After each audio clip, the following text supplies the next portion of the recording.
Bonjour à tous et bienvenue sur Tandem TV. Alors, on va retrouver Ronnie Klein, le rabbin Ronnie Klein, qui est déjà intervenu sur Tandem TV. Alors, Ronnie Klein, je rappelle, vous êtes docteur en philosophie, enseignant et rabbin du mouvement Mastorti. D'ailleurs, actuellement, vous officiez à la synagogue Sinaï, rue Brodrachok 88. C'est bien ça?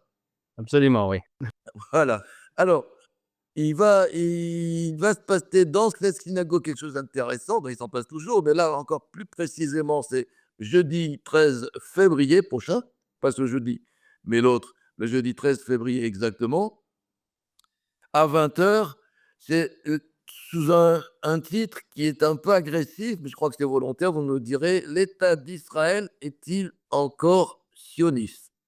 Alors, au-delà de ce titre, je voudrais qu'on définisse ce que cela veut dire être sioniste. Qu'est-ce que le sionisme?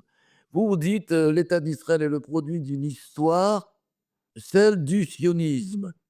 Quand on regarde, les définitions sur, l'intelligence artificielle, sur AI, alors à la fin de la ils font une description, on va dire, historique de ce qu'est le sionisme et puis alors à la fin, il y a quelque chose d'intéressant, c'est qu'ils disent: ou bien le sionisme, c'est, l'expression de l'émancipation, du peuple juif, sur sa terre et vous nous expliquerez si vous y croyez à ça, ou alors c'est l'expression d'une idéologie colonialiste. Alors ça dépend où on se trouve évidemment.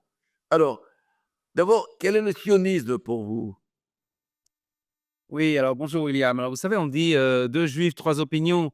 En fait, c'est pareil pour le sionisme. Personne, n'arrive vraiment à s'entendre sur ce que c'est que le sionisme. En fait, bon, il y a un projet de base sur lequel je voudrais revenir parce que je crois qu'il y a le sionisme suscite beaucoup de passion, à la fois d'ailleurs en Israël et surtout à l'extérieur et moi ce qui m'intéresse, c'est d'essayer de comprendre. Essayer de comprendre donc d'aborder le sionisme de manière rationnelle.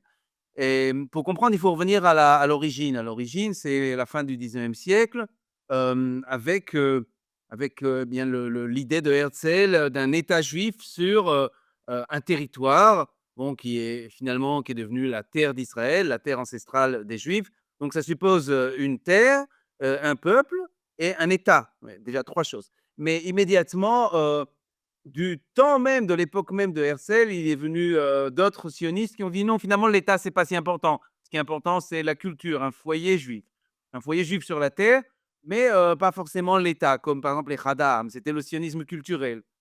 Et puis, surtout, le grand débat, est venu plus tard. C'est, finalement, qu'est-ce qu'on en fait de cet État? C'est quoi? C'est une démocratie, c'est un État libéral, ça, c'était l'idée de Herzl. Mais, le premier à avoir mis en question cet idéal d'État libéral, c'est le Rav Kook.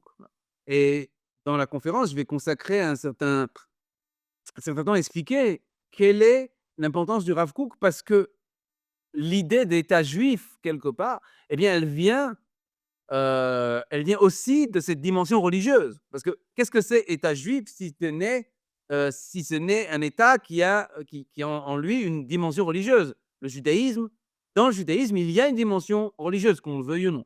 D'accord? Donc Alors, il y a, je simplement vous dire que vous n'allez pas vous faire des amis du côté des sionistes laïcs ou non religieux parce qu'eux ne voient pas en priorité, je dirais, la, l'aspect religieux, du sionisme.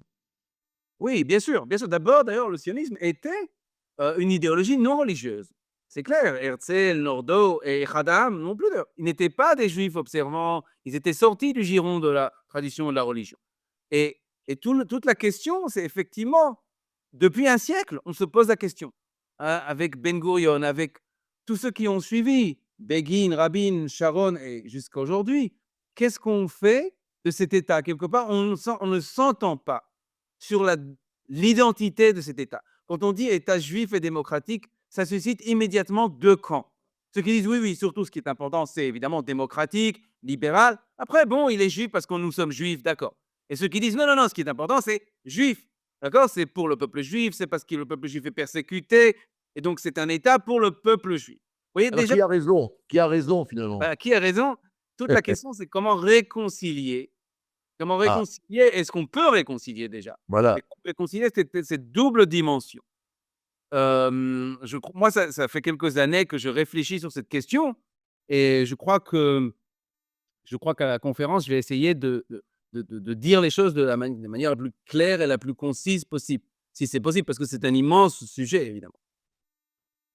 Et est-ce que finalement, lors de cette conférence, je rappelle qu'elle a lieu donc à votre synagogue, la synagogue Mmh. Sinai, Oui. jeudi 13 février à 20h, qu'il y a des droits d'inscription, mais enfin ils sont minimes. Je vais même vous le donner tout de suite. Je crois que c'est 40 shekels pour s'inscrire, si je ne me trompe pas. Alors, Oui, mais bon, ceci étant dit, encore une fois, je suppose que un certain nombre d'antisionistes qui vont voir cette vidéo vont vous dire: «Non, le sionisme, ce n'est que l'expression d'une idéologie colonialiste blanche». C'est un peu ce que disent aussi les wokistes, pas que les oui. antisionistes arabes ou musulmans. Et alors voilà, Bon alors comment là, répondre? Parce qu'en fait, c'est ça, aussi la question. Comment réfuter cet argument?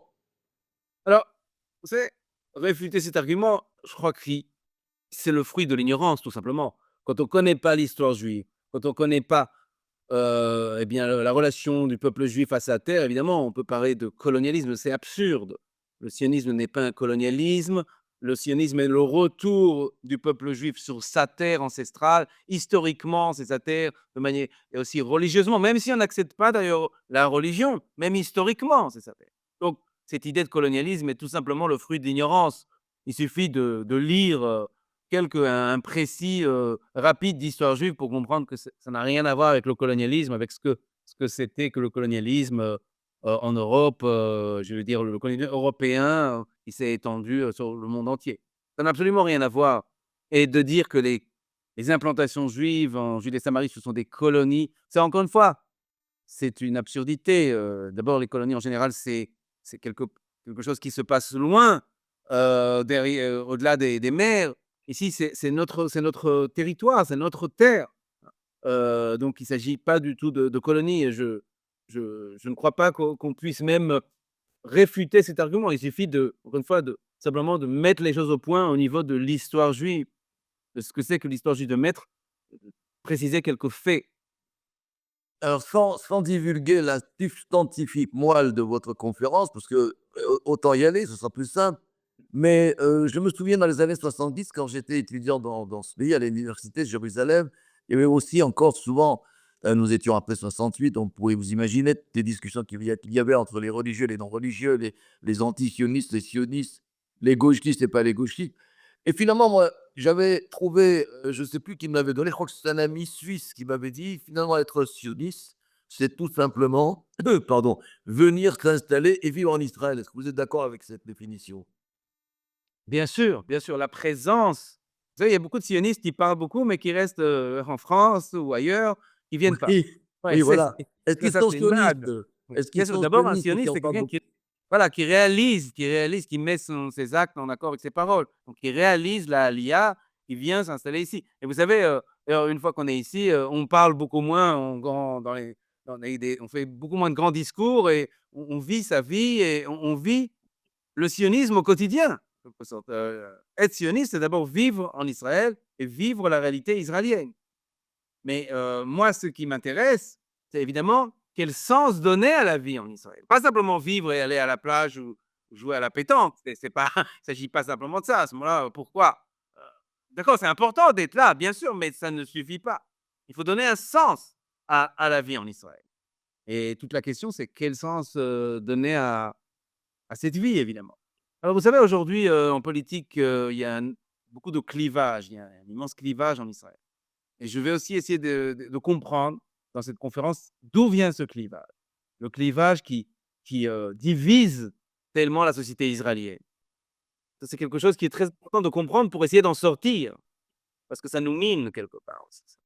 À vous écouter, on a presque l'impression qu'il y a plusieurs sionismes. Mais en tous les cas, cet entretien est un espèce de teasing, Mmh. disons-le, pour cette conférence que vous allez donner, l'État d'Israël. Il y a ce côté un peu agressif, moi, ou qui interpelle, m'intéresse. L'État d'Israël est-il encore sioniste? Donc c'est une conférence que vous donnez jeudi 13 février à 20h à la synagogue Sinaï, 88 rue Bograchov à Tel Aviv. Et donc, c'est pas vous, le rabbin Ronnie Klein, rabbin de cette synagogue, qui est une synagogue Massorti, donc rabbin Massorti. Alors, on se donne tous rendez-vous jeudi 13 février, 88 rue Bograchov. Venez tous écouter le rabbin Ronnie Klein. À Merci, bientôt. et Et à bientôt.